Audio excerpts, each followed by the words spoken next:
Nande Fulani na-achị nnama on daily basis every week. Nda na-atọrọ ndị mmadụ na-cash out. Nde Fulani na-achị nnama na-atọrọ ndị mmadụ na-cash out. The worst part is na nke na-eme n'obi ize ndị amị nọ dia. That is a military checkpoint. Even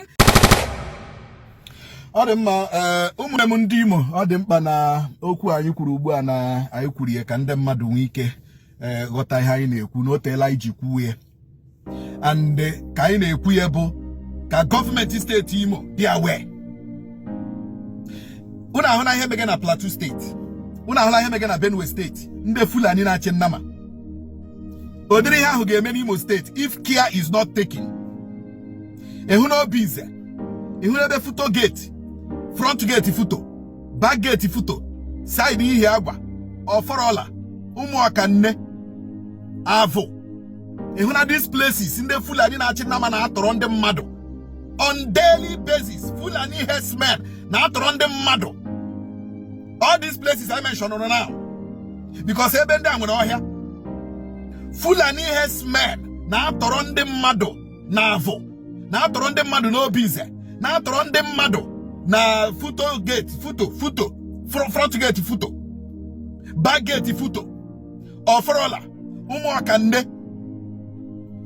Ihe anyị ji ekwu ya wu. Anyị na-etikwe mkpu a. Ka ha bụ iwe echi. Asị o nwere onye hụtara ihe mgbe ọ na-eme. Ekwu okwele m ihe now.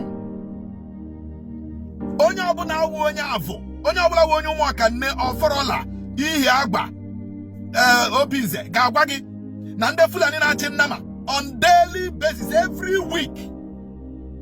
Ndị a na-atọrọ ndị mmadụ na-cash out. Ndị Fulani na-achị nnama na-atọrọ ndị mmadụ na-cash out. The worst part is na nke na-eme n'Obize ndị amị nọ dia.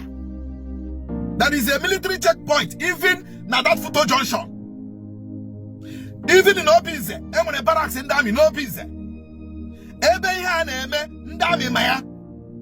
Ebe ndị Fulani na-achị nnama na-agba ndị amị na-anụ ya. Mana ndị amị nụcha ya ha agba nkịtị.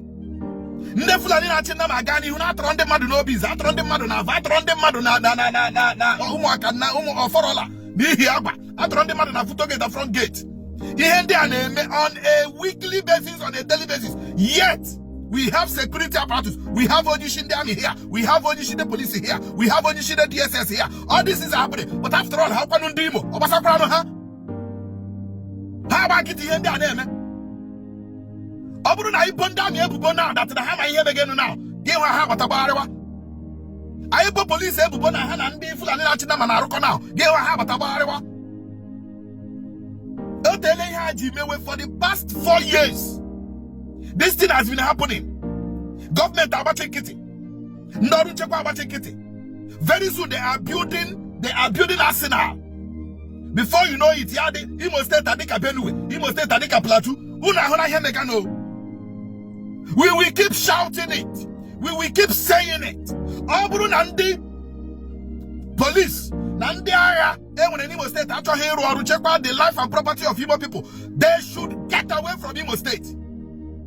They should get transferred from Imo State if they are not ready to protect life and property. Fulani na China magana atọrọ ndị mmadụ on daily basis here. Atọrọ ha na 2 million, atọrọ ha na 3 million, atọrọ ha na the last one ha atọrọ na Avo. Ha si the man na ihe gbasara ego a na-enye ndị OCDA. Ụlọ niile arụrụ na Avo na ha ga na ego OCDA. Lekwa otu ndị Fulani na-achị nnama shi bịasịa n'Imo State arụrụ anyị ọrụ OCDA. Collect ego ndị OCDA. These guys in collect 1 million, 2 million, 3 million on daily basis, making millions. Government are marketing. Government are marketing.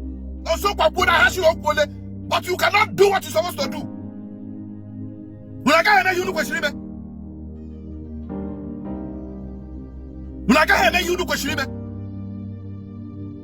You know?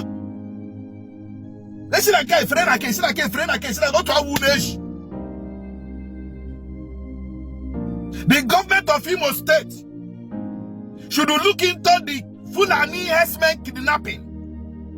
Navo, Oforola, Umuakane, Obize, around Futo. Kampukwe yoso, I need a good information. I need good information. Come on, you propaganda. And they waste the life. They waste the money. They waste the resources. The government of Imo State should call the commissioner of police and call the army brigadier, whoever known at that office. They should wake up and do their work. The DSS man should wake up and do his work. Avo, Obize, Oforona, Umuakande, around foot and Ihiaba.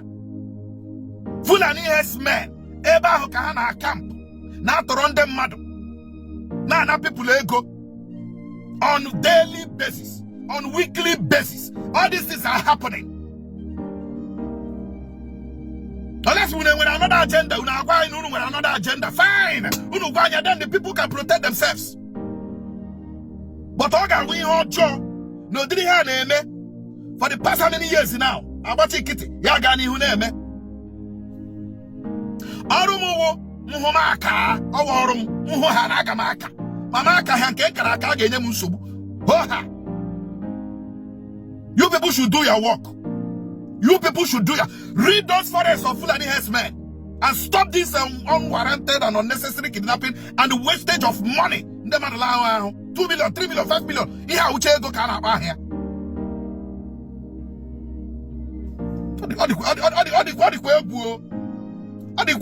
Adi